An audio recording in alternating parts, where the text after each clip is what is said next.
മേത്ത ബസാർ പോയിട്ട് ട്രീയും കാര്യങ്ങളൊക്കെ നേരത്തെ തന്നെ വാങ്ങി വെച്ചതാണ്. പക്ഷേ എങ്കിൽ ഇന്ന് 22-ാം തീയതി ആയിക്കഴിഞ്ഞപ്പോഴത്തേക്കാണ് അതൊക്കെ തൂക്കണമല്ലോ എന്നുള്ള ഒരു ചിന്തപ്പാട് വന്നേക്കണം കേട്ടോ. നമ്മൾ അങ്ങനെ ട്രീയിലൊക്കെ ഏകദേശം തൂക്കിയതൊക്കെ പുറത്തോടൊന്ന് വെക്കണമല്ലോ. അങ്ങനെ ഈ ഒരു ഏരിയയിലാണ് നമ്മൾ പുൽക്കൂട് സെറ്റ് ചെയ്യാമെന്ന് വിചാരിച്ചു ചേട്ടാ. അവിടെ മണ്ണൊക്കെ വെട്ടിയിട്ട് എല്ലാം റെഡിയാക്കി വെച്ചിട്ടുണ്ടായിരുന്നു. പക്ഷേ എങ്കിൽ തേനെയൊന്നും മാറിയിട്ടില്ല. തേനെ 2-3 ദിവസം മുന്നേ നമ്മൾ വെള്ളത്തിലിട്ട് ഇങ്ങനെ മുളപ്പിക്കാനായിട്ടൊക്കെ വെച്ചിട്ടുണ്ടായിരുന്നു. വെറുതെയാണ്, കഷ്ടപ്പാട് മാത്രമേ ഉണ്ടാവുള്ളൂ. കാരണം ചിലത് മുളക്കലൊന്നും ഉണ്ടാവില്ല. ഇപ്പോൾ ഈ 3 ദിവസം കൊണ്ട് എങ്ങനെ തേനെ മുളക്കാനാണ്. അങ്ങനെ ഇപ്പോൾ നമ്മുടെ വീടിൻ്റെ സൈഡിൽ തന്നെ കുറച്ച് മെറ്റിൽ പൊടിയൊക്കെ ഉണ്ടായിരുന്നേ. അപ്പോൾ അവിടെ ഒതുക്കിയിട്ട് നമുക്ക് അങ്ങോട്ടേക്ക് പുൽക്കൂട് സെറ്റ് ചെയ്യാമെന്നും പറഞ്ഞിട്ട് മെറ്റിൽപ്പൊടിയൊക്കെ ഒതുക്കി അതിൻ്റെ മുകളിൽ ചണച്ചാക്കൊക്കെ വിരിച്ച് മണ്ണൊക്കെ വെതറി അങ്ങനെ രണ്ടാമത് സെറ്റ് ചെയ്യുന്നുണ്ട് അവിടെ. അപ്പോൾ അതിൻ്റെ ഇടയിലാണ് നമ്മുടെ കരോളുകാരെ കണ്ടേട്ടാ. ഇത് നമ്മുടെ പള്ളിയിലത്തെ കരോളല്ല, സുറിയാനി പള്ളിയിൽ നമ്മുടെ അടുത്ത് തന്നെയുള്ള ജാനാപ്പള്ളിയിലത്തെ കരോളാണ് കേട്ടത്.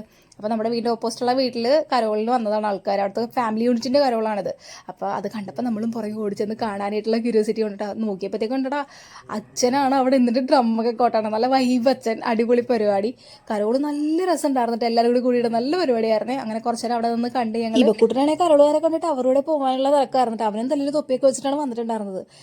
പിന്നെ അവൻ എങ്ങനെയാണ് അതിൻ്റെ കൂടെ വിടണേന്ന് ഓർത്തിട്ട് ഞങ്ങളെ പിടിച്ചു വെച്ച്. അപ്പോൾ അതേ കരോളുകാരാണെങ്കിൽ ഉണ്ണീഷനൊക്കെ ആയിട്ടാണ് വന്നിട്ടുണ്ടായിരുന്നത് കേട്ടാ. അപ്പോൾ അങ്ങനെ കരോളുകാർ പോയി കഴിഞ്ഞപ്പോൾ ഞങ്ങൾ അവിടെ നിന്നിട്ട് ഒരു ചെറിയ വീഡിയോ ഒക്കെ എടുത്തിട്ട് നേരെ വീട്ടിലോട്ട് പോകുന്നിട്ടാ.